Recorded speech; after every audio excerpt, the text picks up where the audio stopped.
आठ रामदास पठार ही टपाल एसटी रामदास पठारला गेली होती। तिकडून परत येते वेळेला वरण घाटामध्ये त्या कॉर्नरला तिथं हा अपघात झाला।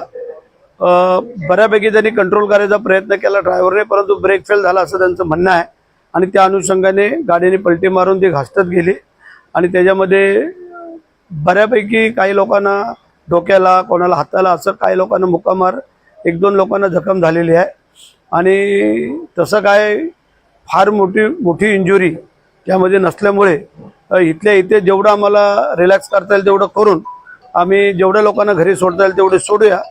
इथे ज्यांना राहायचं ते इथे थांबतील। काही लोकांना मुंबई ठाणेला त्यांची घरं आहेत, ते कामं इकडं लग्नाला आले होते, कार्यक्रमाला आले होते, होळीला आले होते, त्यांना आम्ही तिकडे जाण्याची व्यवस्था ॲम्ब्युलन्स मार्फत करू।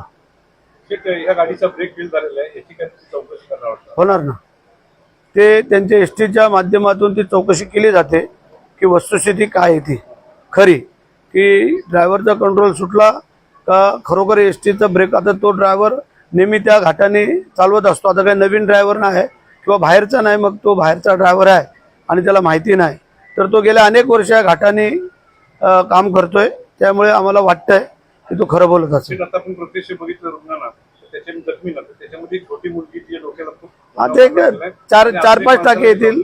आर्थिक मदत देणार का? हा, जे काय नियमाप्रमाणे ते करू आणि त्यातून जर काय अडचण भासली तर आम्ही आहोत इथं, त्याची कोणी काळजी करायचं कारण नाही। महाराष्ट्र आगारामध्ये साधारण किती जुन्या गाड्या असू शकतात याची आपल्याकडे काय माहिती आहे का?